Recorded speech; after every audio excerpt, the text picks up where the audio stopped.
Good morning અને જય શ્રી કૃષ્ણ. આપણે અહીંયા અત્યારે સુમલા છીએ અને અહીંયાથી જવાનું છે આપણે સિદ્ધપુર. અને અત્યારનો નજારો જોઈ લો પહાડોનો, એકદમ શુદ્ધ વાતાવરણ અને એકદમ મજા આવે એવું છે. ત્યાં આપણે વચ્ચે આવવાનું છે, કિન્નરી ગેટ ને એવું બધું આવવાનું છે. એ તમને વિઝિટ કરાવે એટલે વિડીયોના એન્ડ સુધી બન્યા રહેજો.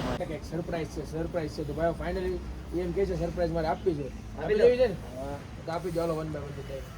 આજથી આપણે રોડ ટ્રીપ ચાલુ થાય છે એટલે ઓકે, રોમાની પેલા રોમાલી બેન નો વારો આવ્યો. હાલો રોમાલી બેન બાલિયા સંધી બ્યુટી વાળા. તો ફાઇનલ આપણે કિન્નરી ગેટથી ની નજીક આપણે આવી ગયા છે. જોઈ લો, આ તમે રીલ્સમાં બહુ બધી જગ્યાએ જોયું હશે. આ એ ગેટ છે. આટલા થોડાક પથ્થર ઉપર જ આખો ગેટ ઉભેલો છે. અહીંયા રીલ્સ ને એવું અમે બનાવશું, પછી આગળ જવાના છે. હવે આગળ જઈને શું કરશું એ તમને બતાવી દઈશું. બાય. ધોવા હાટુથી એકદમ શાંતિ છે ભાઈ. જે લોકોને શાંતિ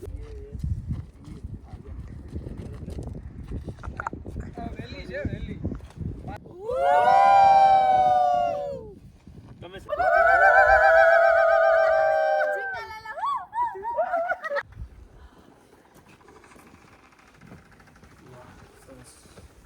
મંદિર બંધ એવું લાગે છે નહીં. તમારે સમરમાં આવવાનું કે નહીં વિન્ટરમાં આવવાનું? પછી આવવાનું, માર્ચમાં આવવાનું. એટલે છે ને તમને કોઈ જાતની ટ્રાફિક જોવા નહીં મળે. કોઈ માણસ જ નથી.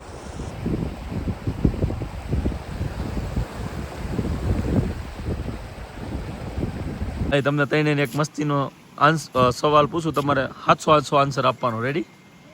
કેટલા દીથા નાયા નથી?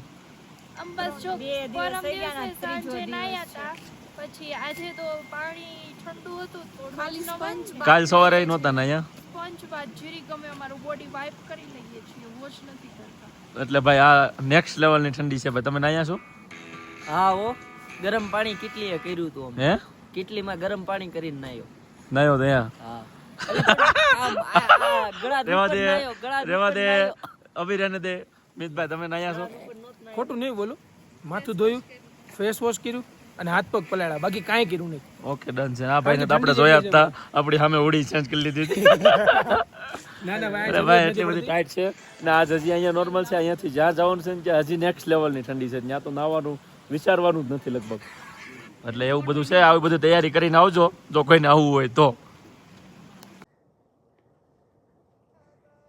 તો ભાઈ જો આ સ્પીટીના કિનારે ગ્લેશિયરનું પાણી આવે છે અને મસ્ત મજાની ચા બને છે. ને એમાં અહીંયા આમ તો આ સગુન ફેશનની બેગ ખાલી જોઈ ગયો ને ભાઈ, આટલા દિવસ પછી તો બહુ મજા આવી ગઈ. બરાબર? અને અહીંયા જો ચા બનવાની છે એકદમ એકદમ શું કહેવાય, કડક. આ નદીનું ગ્લેશિયર હોય ને એમાંથી બને. ગ્લેશિયર એટલે કે આ છે ને ઉપરથી બરફ ઓગળતો અને એમાંથી થોડુંક પાણી નીકળે ને એ પાણી નદીમાં જતું હોય. એટલે આપણે એનું ચા બનાવવાના છે. બરાબર? નાનકડો ગેસ લેવા છે અને દૂધની બાટલીની બધું વ્યવસ્થા લેવા છે.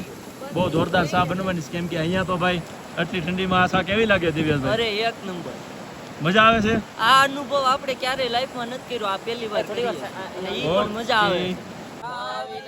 મને ચેન ન આવે, મન મારું મૂંઝાઈ રે.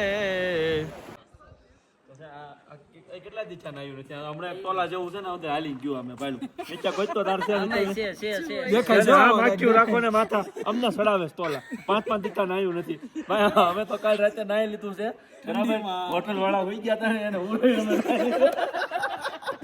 ગરમ પાણી ને અને આ બધું નાયું નથી ટોલાળ્યું. આખ્યું હાલો ભાગો.